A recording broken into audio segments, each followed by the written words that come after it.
Alhamdulillah Rabbil Alamin. Wassalatu wassalamu ala ashrafil anbiya wal mursalin Sayyidina Muhammadin wa ala alihi wa sahbihi ajma'in. Amma ba'd. Faqala al-musannif Al-Imam Abu Hamid Muhammad Al-Ghazali rahimahullahu ta'ala, nafa'ana bihi wa bi'ulumihi wa bi'ulumi syekhina wa bi'ulumi al-ulama al-amilin fid darain, amin. Faslun fi bayanil ilmi al-mahmud wal madhmum wa bayani fardil aini wa fardil kifayah. Bab tentang penjelasan ilmu yang terpuji dan ilmu yang tercela, serta penjelasan tentang fardu ain dalam ilmu dan fardu kifayah. Qala Rasulullah sallallahu alaihi wasallam, talabul ilmi fariidatun ala kulli muslimin wa muslimatin. Rasulullah sallallahu alaihi wasallam bersabda, belajar ilmu agama atau menuntut ilmu agama itu sangat wajib bagi orang Islam yang laki atau yang perempuan. Bukan hanya wajib, tapi sangat wajib. Yang namanya kewajiban kalau ditinggalkan hukumnya berdosa. Ya, yang namanya kewajiban kalau ditinggalkan haram, maka pelakunya berdosa. Famimma yajibu alaihi ba'da bulughihi wa islamihi, maka termasuk, kata Imam Ghazali, termasuk sesuatu yang wajib atas seorang muslim setelah dia baligh dan dia Islam. Apa yang wajib bagi seorang muslim yang sudah baligh? An ya'lama kalimatai syahadah. Yang pertama yang harus diketahui adalah dua kalimat syahadat. Asyhadu an la ilaha illallah wa asyhadu anna Muhammadar Rasulullah. Bukan hanya mengetahui dua kalimat syahadat, wa fahma ma'nahuma, dan memahami artinya. Asyhadu, saya bersaksi, an la ilaha illallah, bahwasanya tiada Tuhan selain Allah. Wa asyhadu, dan saya bersaksi, anna Muhammadan, sesungguhnya Muhammad Rasulullah, utusan Allah. Dan mengucapkan dua kalimat syahadat itu merupakan syarat untuk masuk Islam. Ketika ada orang mau masuk Islam, bimbing dia untuk mengucapkan dua kalimat syahadat dengan bahasa Arab dulu, kemudian dengan bahasa yang dia gunakan, bahasa negaranya atau bahasa sukunya dia.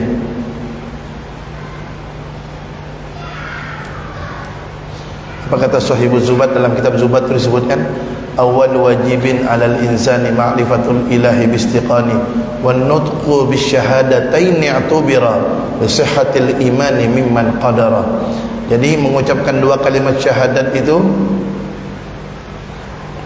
syarat sahnya iman seseorang, dan itu pun bagi yang mampu menyebutkannya.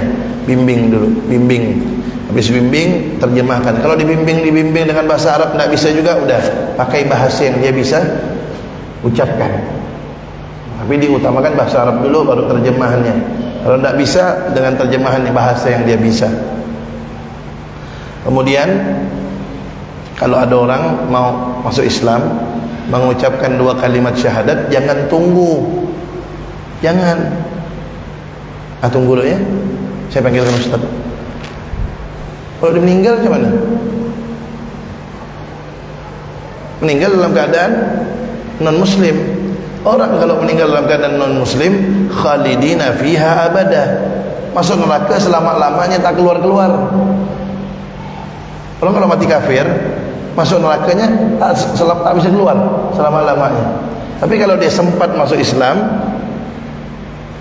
maka langsung bersih. Orang kalau dari non muslim masuk Islam langsung bersih dosanya, seperti bayi baru lahir, langsung bersih.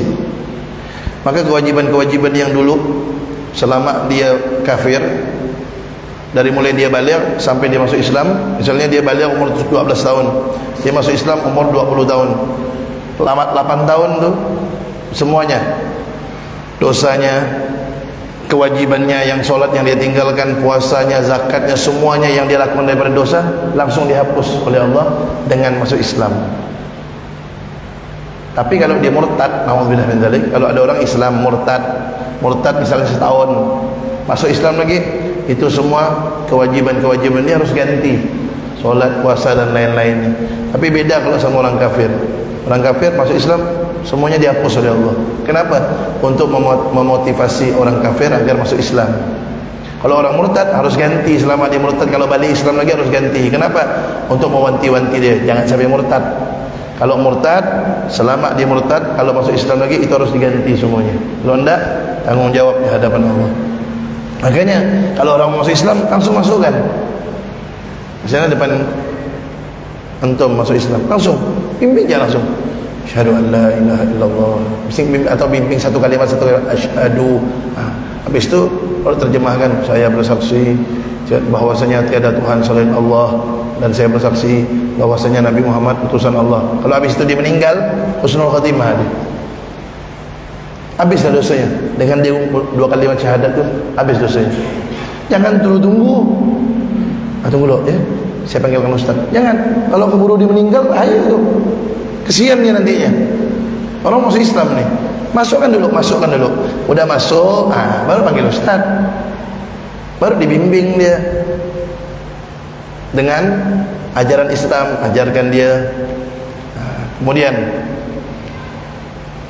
walaiksa yajibu alaihi ahkamuhuma bil barahin. Nah, kalau orang baru baligh, ada anak baru baligh, tidak wajib atas dia hukum-hukum dua kalimat syahadat dengan bukti-bukti. Jadi kalau anak baru baligh, cukup dia tahu dua kalimat syahadat dan artinya. Tidak wajib untuk mengajarkan dia, atau tidak wajib dia itu belajar apa buktinya Allah itu ada. Apa buktinya? Dari mana kamu tahu kalau Allah itu ada? Tidak wajib itu. Kalau dia baru baligh, tidak wajib ditanya dalil-dalilnya. Tidak wajib. Tuh, bahkan disebut kata beliau, bal yakfi an ya'taqida dzalika min ghairi raibin wa syakkin walau ala sabil taqlid. Akan tetapi cukup bagi anak yang baru baligh, cukup dia meyakini bahwasanya Allah Tuhan dia, Nabi Muhammad utusan Allah untuk umat ini, tanpa ragu, walaupun dia ikut-ikut.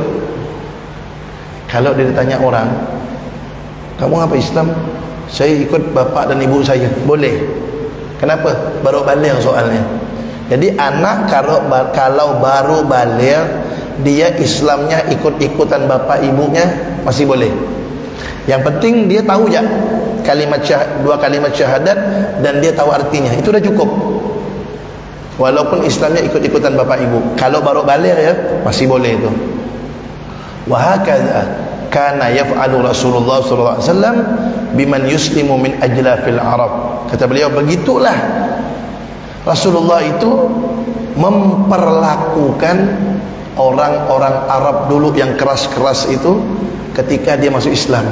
Jadi orang-orang Arab dulu yang keras-keras tu, ketika dia masuk Islam, Rasulullah suruh dia mengucapkan dua kalimat syahadat dulu dan memahami artinya. Itu dulu cukup. Padahal dia sudah lama baligh. Bukan masalah sudah lama balighnya, dia ini orang baru masuk Islam. Jadi berarti kalau anak baru baligh atau ada orang baru masuk Islam, ajarkan dia dua kalimat syahadat dulu dan artinya. Jangan tanya, kamu beriman, kamu tahu dari mana Allah itu ada. Jangan tanya gitu-gitu dulu. Cukup dua kalimat syahadat dan tahu artinya. Bagi siapa? Bagi anak yang baru baligh dan orang baru masuk Islam. Kemudian thumma ba'da dzalika, nah kemudian setelah itu, setelah diajarkan dua kalimat syahadat dan artinya, barulah yashtaghilu bi ta'allumi ma yatajaddadu alaihi min awamirillahi ta'ala. Setelah itu barulah dia itu belajar apa?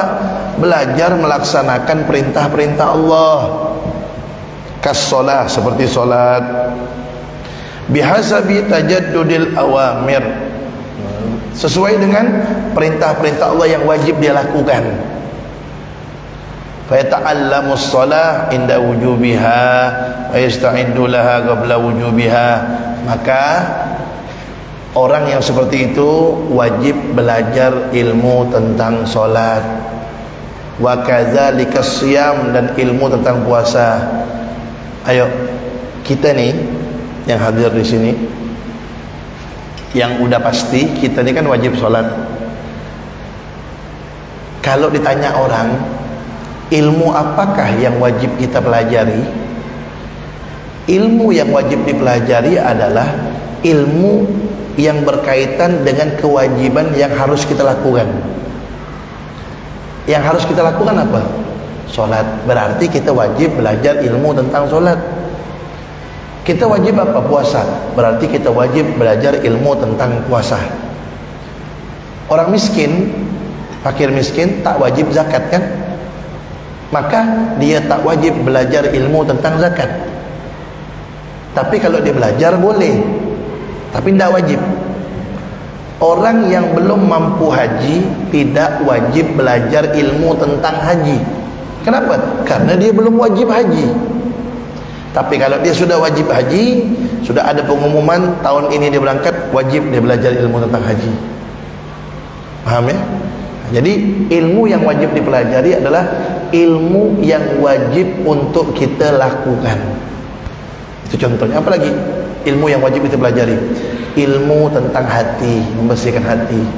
Bagaimana ikhlas? Karena kita memang harus ikhlas kan. Ilmu bagaimana tidak sombong, bagaimana tidak ujub bangga diri, bagaimana tidak riya, tidak pamer. Itu segala sesuatu yang wajib kita lakukan, maka kita wajib mempelajari ilmunya. Yang belum wajib kita lakukan, maka belum wajib kita mempelajari ilmunya. Orang kaya wajib zakat, wajib dia belajar ilmu zakat. Nah, kemudian wa kadzalika sunnah, begitu juga puasa. Wa yajibu alaihi ta'allumuz zakah, dan wajib atas orang Islam belajar ilmu tentang zakat.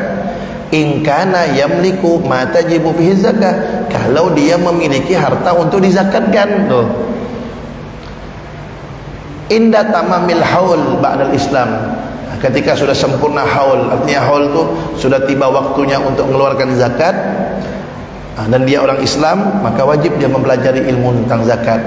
Wa innama yajibu alaihi dzalika biqadril hajah, dan yang wajib itu pun, yang wajib dia pelajari itu pun seukuran kebutuhan dia saja. Misal dia seorang pedagang, dagangannya besar jumlahnya, maka dia wajib belajar ilmu zakat tentang zakat perdagangan. Tak wajib dia belajar ilmu zakat tentang zakat tanam-tanaman, zakat buah-buahan, tak wajib dia. Dia punya duit, udah harus dikeluarkan zakat, maka dia wajib mempelajari zakat tentang emas, perak atau duit. Tidak wajib tidak wajib dia mempelajari ilmu zakat yang lain, tidak wajib, karena itu yang dia miliki. Tapi kalau mempelajari boleh. Kalau dia untuk mengajar orang lain, dia memperdalami ilmu itu boleh. Ya seperti contohnya anak-anak di pondok, kan?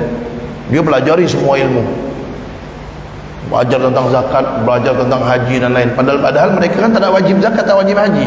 Mereka aja duit masih dikasih orang tuanya, tapi mereka belajar zakat, belajar haji. Boleh tak? Boleh. Tujuannya pun baik. Kenapa? Nanti dia untuk dakwah, untuk ajar yang lain. Nah, pahala, dia belajarnya pahala. Walaupun tidak wajib, tapi berpahala gitu. Nah, kemudian wa inna ma yajibu alaihi dzalika biqadril hajah. Nah, yang wajib itu sesungguhnya yang kita butuhkan saja. Wa yunabbah ala wujubil haji alaih wa la yazamuhul mubadarah ila ta'allumi ilmihi. Nah, kalau haji gimana? Karena kita belum wajib haji, belum wajib belajar ilmu tentang haji, tapi harus dikasih tahu bahwasanya haji itu wajib bagi yang mampu. Orang Islam itu harus tahu, ya, harus tahu rukun Islam itu 5, mengucapkan 2 kalimat syahadat, ya kan? Kemudian solat, kemudian zakat, puasa Ramadan, haji bagi yang mampu. Harus kasih tahu dia, haji itu wajib. Dia harus tahu hukum haji itu wajib bagi yang mampu. Adapun mempelajari ilmu yang berkaitan tentang haji belum wajib kalau dia belum wajib untuk haji. Gitu. Kemudian kama la tajibu alaihi al-mubadarah ila adaihi, sebagaimana dia tidak wajib untuk segera melaksanakan haji kalau belum mampu kan. Wa yajibu alaihi an yata'allama ma yajibu alaihi, dan juga wajib bagi orang Islam untuk mempelajari ilmu yang segala sesuatu yang wajib untuk dia tarkuhu, untuk dia tinggalkan, minal ma'asi, dari perbuatan maksiat. Jadi dia bukan hanya wajib mempelajari kewajiban-kewajiban yang harus dia lakukan, kewajiban-kewajiban yang harus dia tinggalkan. Artinya segala perkara yang wajib dia tinggalkan, dia juga harus tahu, harus dia pelajari. Ala mamarril ayyam, dengan berlalunya waktu. Bihasabi ma tamassu ilaihil hajah, tergantung hajatnya. Belajar biar tahu mana halal, mana haram. Jangan tahu yang halal ya, jangan tahu yang wajib ya, yang haram tak tahu. Kan sebagian orang begitu, dia melakukan haram tapi dia tidak sadar kalau itu haram, padahal itu perbuatan yang dilarang oleh Allah SWT. Dosa tidak tuh? Orang melakukan perbuatan dosa, melakukan perbuatan maksiat, tapi dia tidak tahu. Dosa apa tidak? Dosa kalau dia tinggal jauh dari majelis, kalau dakwah tidak sampai kepada dia, tidak dosa dia. Atau dia baru masuk Islam mu'allaf, tidak dosa. Tapi kalau orang tinggal di Pontianak dan sekitarnya, apalagi daerah Saigon ini, dia tidak tahu, tetap dosa. Kenapa? Mu'allaf bukan, majelis taklim banyak, dia tak datang, dia tak tahu hukumnya, tetap dosa, tidak dimaafkan dia. Salah dia, kenapa tak mau belajar? Kecuali kalau dia sudah belajar, dia belum sampai babnya, dia melakukan itu, tidak dosa. Kenapa? Sudah berusaha untuk belajar. Nah, jadi harus tahu apa-apa yang dilarang oleh Allah SWT. Nah, kemudian kadang-kadang kan kalau kita lihat kan, ada orang tuh sama ipar tuh biasa ya, bersalaman, bersentuhan, padahal bukan mahram. Sama sepupu kan, kadang dari kecil berkumpul, dari kecil bergurau, udah besar terbawa, padahal bukan mahram. Seakan-akan dia mengatakan itu tidak, biar udahlah seperti saudara sendiri lah. Mana pula ada hukum Islam seperti saudara sendiri? Tak ada. Kalau tak boleh, tetap tak boleh. Nah, itu kan harus diketahui ya. Itu contoh kecil saja. Kemudian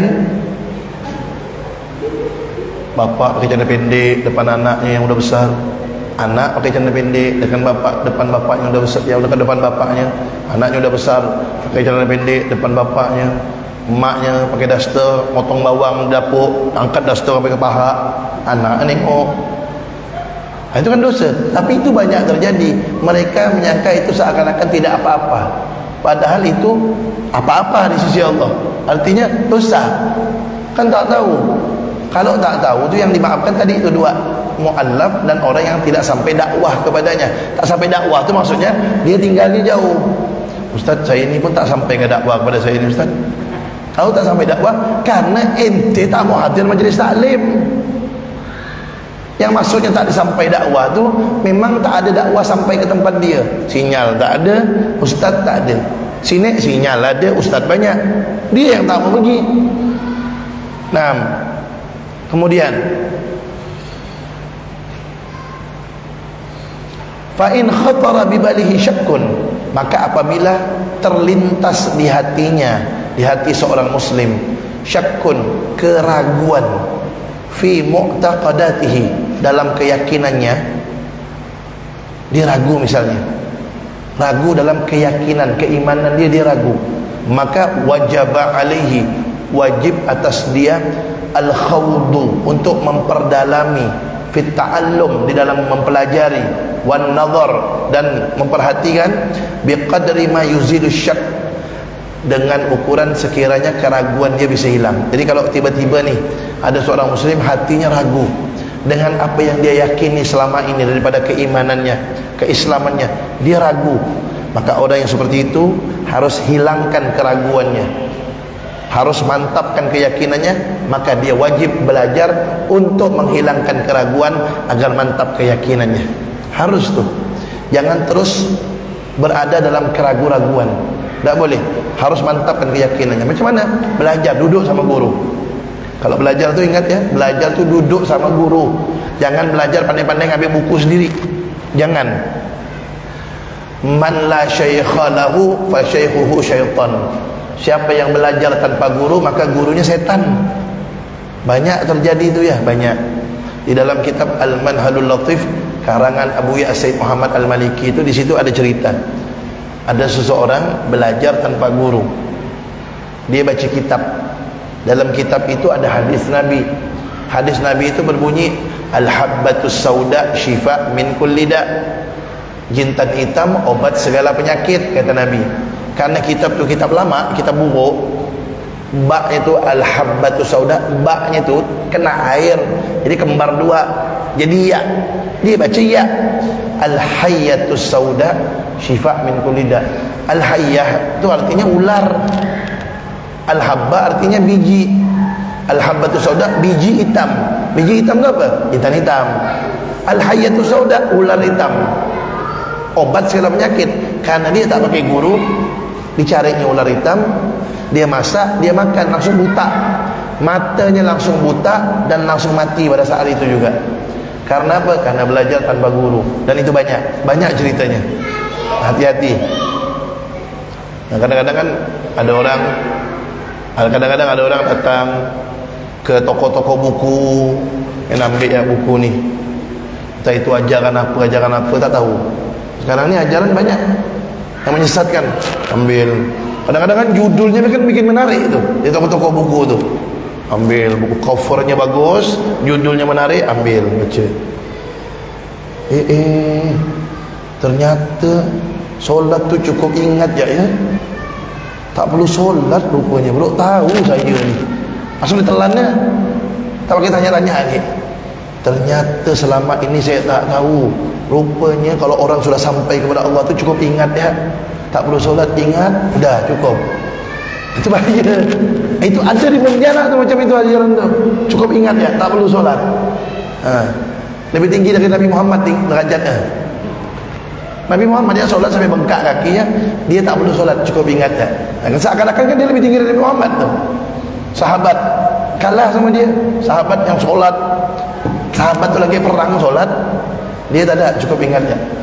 Itu kenapa? Karena baca buku main telan ya. Maka hati-hati. Kata seorang tabi'in bilang, Imam Al-Mujahid bilang, inna hadzal ilma dinun fanzuru amman ta'khuduna dinakum.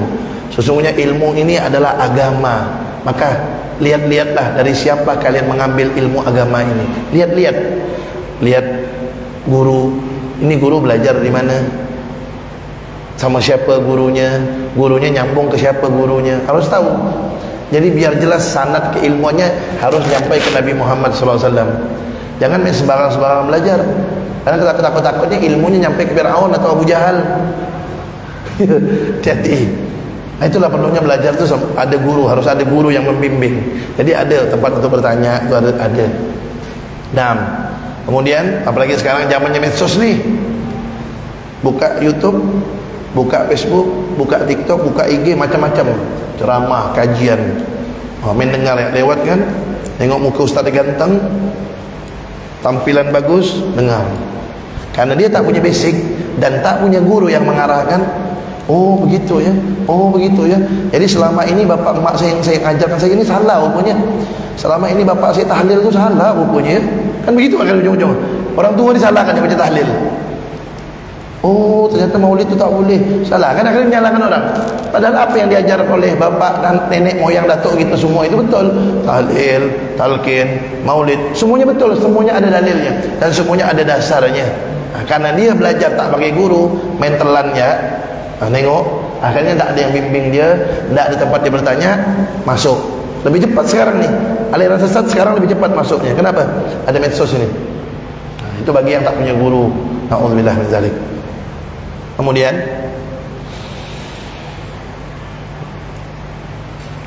wa ta'allumul ilmi alladhi bihi an-najatu 'anil muhlikat. Dan juga wajib mempelajari ilmu yang dapat menyelamatkan dia dari hal-hal yang membuat dia celaka, binasa.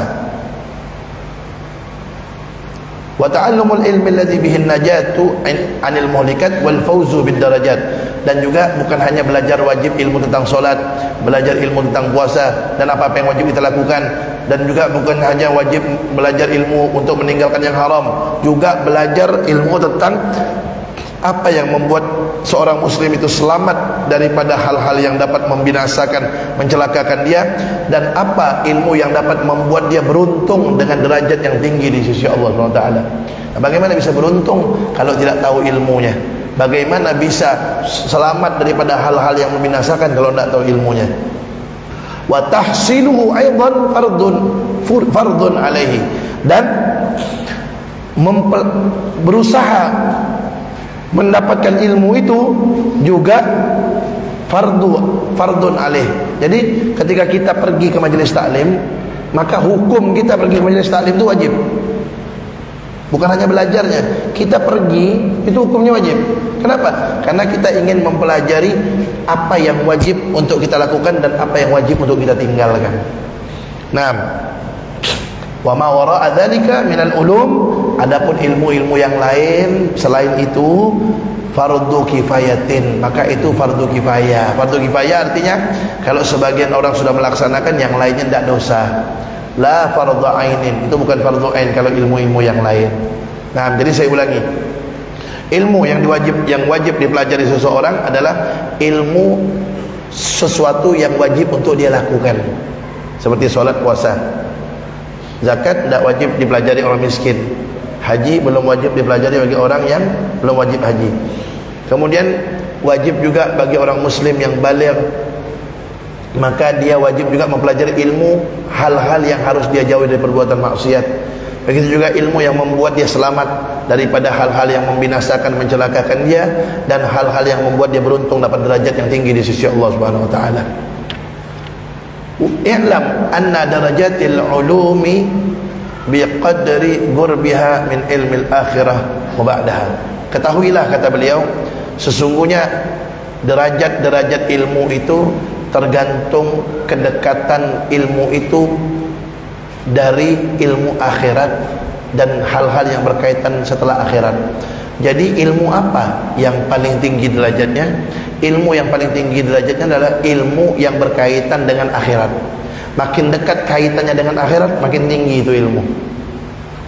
Fakama anna ulum asy-syar'iyyat tafdulu ala ghairiha minal ulum, fal ilmu alladhi yata'allaq bi haqa'iqi asy-syar'iyyat yafdulu ala ma yata'allaqu bi dhawahiril ahkam. Itu kata beliau, sebagaimana ilmu syariat itu lebih unggul daripada ilmu yang lain, maka ilmu yang berkaitan dengan hakikat-hakikat syariat itu lebih unggul daripada ilmu tentang hukum-hukum itu.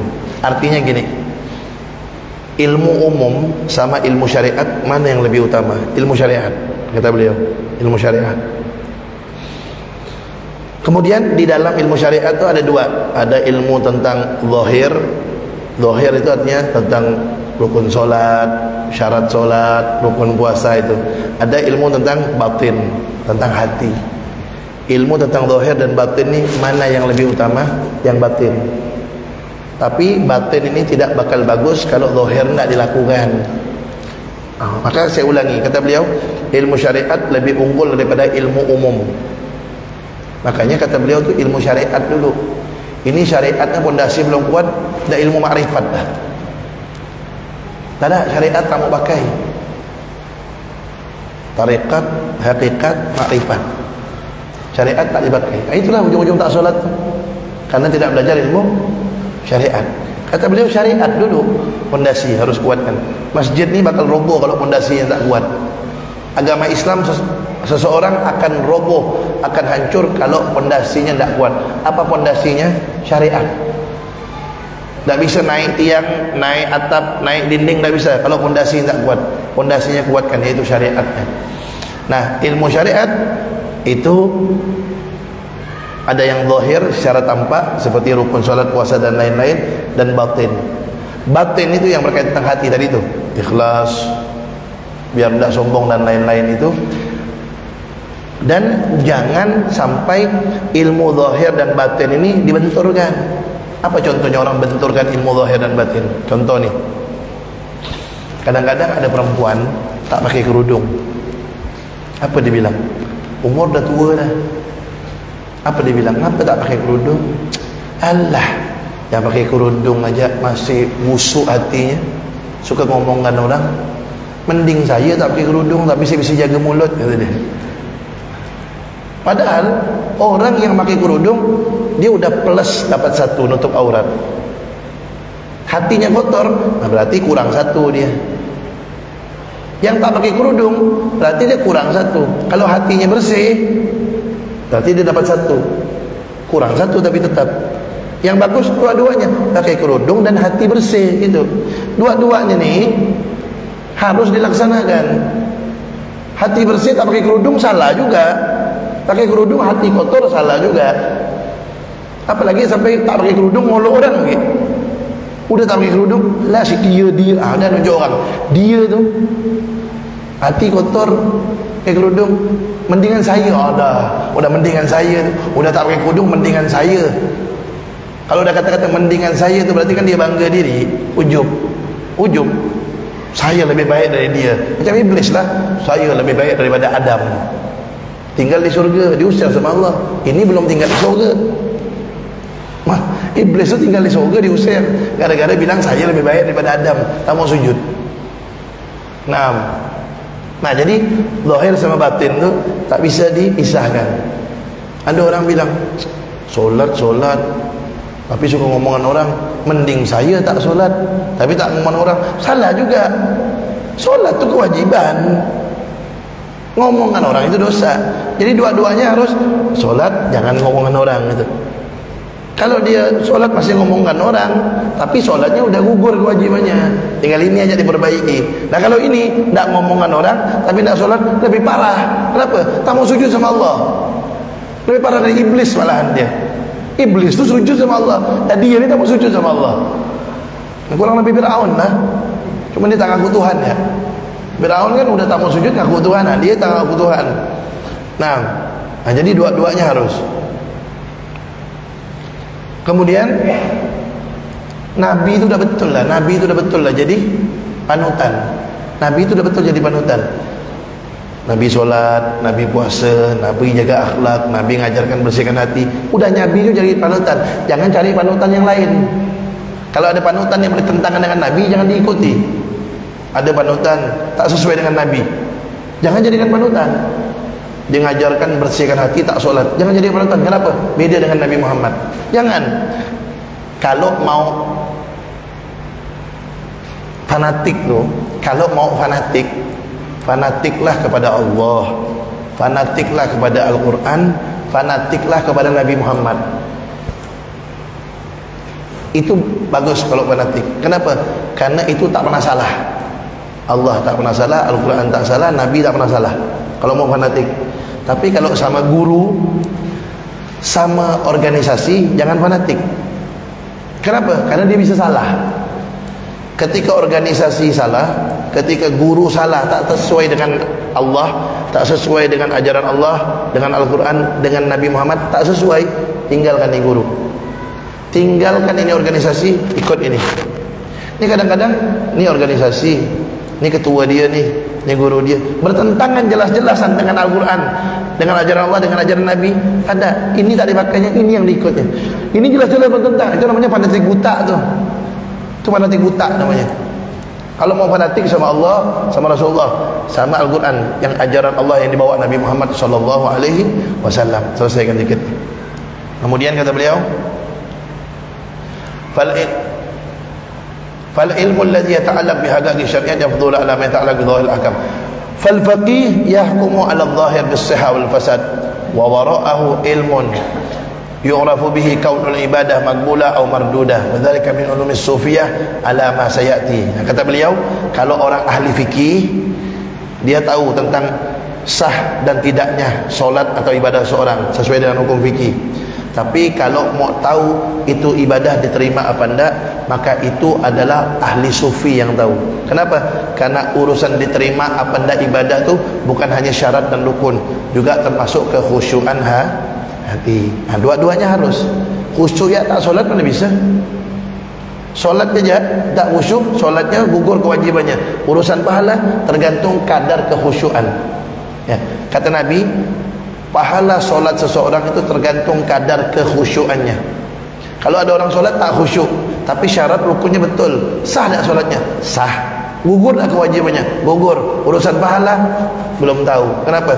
Kadar kekhusyuannya. Makin banyak khusyuknya, makin banyak pahala yang dapatkan. Makin sedikit khusyuknya, makin sedikit pahala yang dia dapatkan. Tapi dengan solat berjamaah, solat semuanya pasti diterima oleh Allah SWT. Itulah di antara kelebihan solat berjamaah. Kalau ada orang solat, dia sudah berusaha khusyuk, tak khusyuk ada ya pikiran tu macam-macam pikiran. Udah berusaha khusyuk, tidak khusyuk. Apa itu khusyuk? Berusaha memahami makna yang kita baca ketika solat. Udah berusaha, ada gangguan-gangguan, maka dengan dia solat berjamaah, solatnya akan diterima. Kenapa? Berkat berjamaah. Tapi jangan mentang-mentang solat berjamaah udah memang niat tak khusyuk dah. Ini karena solat berjamaah ni, mikirkan yang lainnya lah. Jangan juga, itu memang niat tak khusyuk, tak dapat apa-apa dia. Niatkan dulu khusyuk, berusaha. Kalau tetap tak bisa khusyuk, tetap diterima, tetap dapat balasan karena berkat berjamaah. Nah, wallahu a'lam bissawab. Kita dengarkan azan dulu.